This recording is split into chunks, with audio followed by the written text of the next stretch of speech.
તો કોંગ્રેસની કાયા પલટ માટે રાહુલ ગાંધી ફરી ગુજરાત પ્રવાસે આવ્યા છે। રાહુલ ગાંધીના ગુજરાત પ્રવાસનો આજે બીજો દિવસ છે। આજે મોડાસાથી કોંગ્રેસના રાષ્ટ્રીય સંગઠન સર્જન અભિયાનનો પ્રારંભ કરાવશે।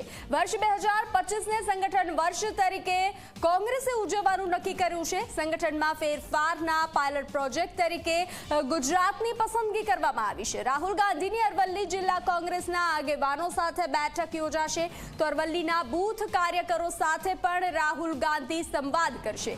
કોંગ્રેસના નવસર્જન માટે જિલ્લા સમિતિને સશક્ત કરવાનું આયોજન કોંગ્રેસ પક્ષમાં સંગઠનને વધુ મહત્વ આપશે।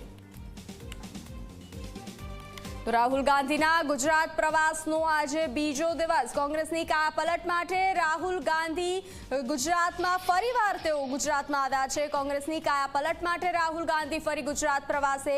રાહુલ ગાંધીના ગુજરાત પ્રવાસનો આજે બીજો દિવસ છે ત્યારે આજે મોડાસાથી કોંગ્રેસના રાષ્ટ્રીય સંગઠન સર્જન અભિયાનનો પ્રારંભ થશે। વર્ષ 2025ને સંગઠન વર્ષ તરીકે ઉજવવાનું નક્કી કરવામાં આવ્યું છે।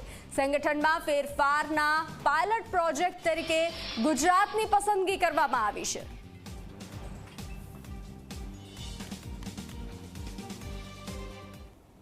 તો આ વચ્ચે મહત્વના સમાચાર। કોંગ્રેસે જિલ્લા મુજબ નિરીક્ષકોને જવાબદારી સોંપી છે।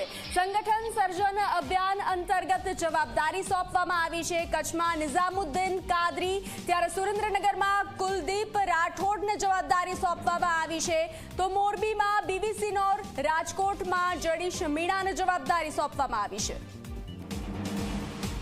તો વધુ વિગતો સાથે સંવાદદાતા ગૌરવ જોડાઈ ચૂક્યા છે। ગૌરવ, જિલ્લા મુજબ અલગ અલગ નિરીક્ષકોને જવાબદારી સોંપવામાં આવી છે, કોંગ્રેસે જવાબદારી સોંપી છે।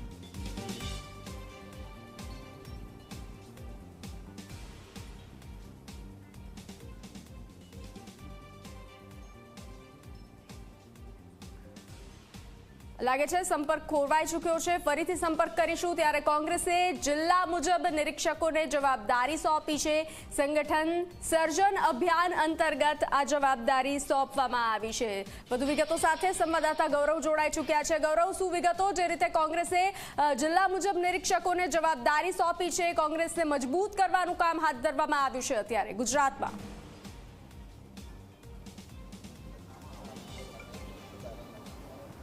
હજી વાત કરીએ તો કર્ણાટકના બેલગાવ ખાતે જે બેઠક મળી હતી તેમાં વર્ષ 2025ને સંગઠન વર્ષ તરીકે ઉજવવાનું નક્કી કરવામાં આવ્યું હતું અને પાયલટ પ્રોજેક્ટની શરૂઆત ગુજરાતથી થઈ છે।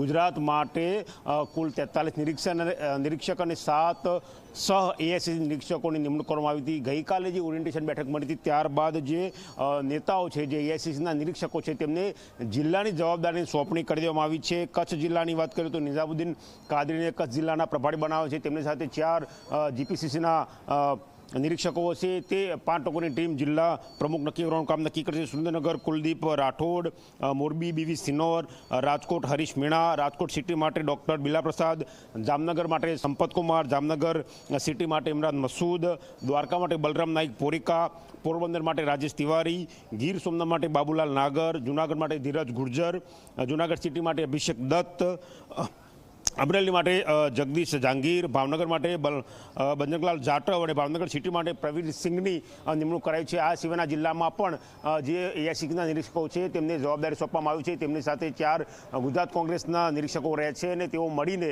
આગામી જે નિર્ધારિત સમય નક્કી કરવામાં આવે છે તેમાં જઈને જે તે જિલ્લાના પ્રબુદ્ધ નાગરિકો ઉપરાંત અલગ અલગ સેક્ટરના લોકો સાથે મુલાકાત કરશે, ચર્ચા કરશે અને જે પણ કોઈ વ્યક્તિ જિલ્લા પ્રમુખ બનવા માગતો હોય તેની સાથે ચર્ચા કરશે અને 6 લોકોની પેનલ બનાવીને એઆઈસીસીને સોંપશે। ત્યારબાદ એઆઈસીસી તેના ઉપર નિર્ણય કરશે કે કોને જિલ્લાનો પ્રમુખ બનાવવો છે। 45 દિવસની અંદર આ કાર્યવાહી પૂર્ણ કરવામાં આવશે, જેના માટેની જે ગઈકાલની બેઠક હતી તેમાં જવાબદારી સોંપી દેવામાં આવેલી છે।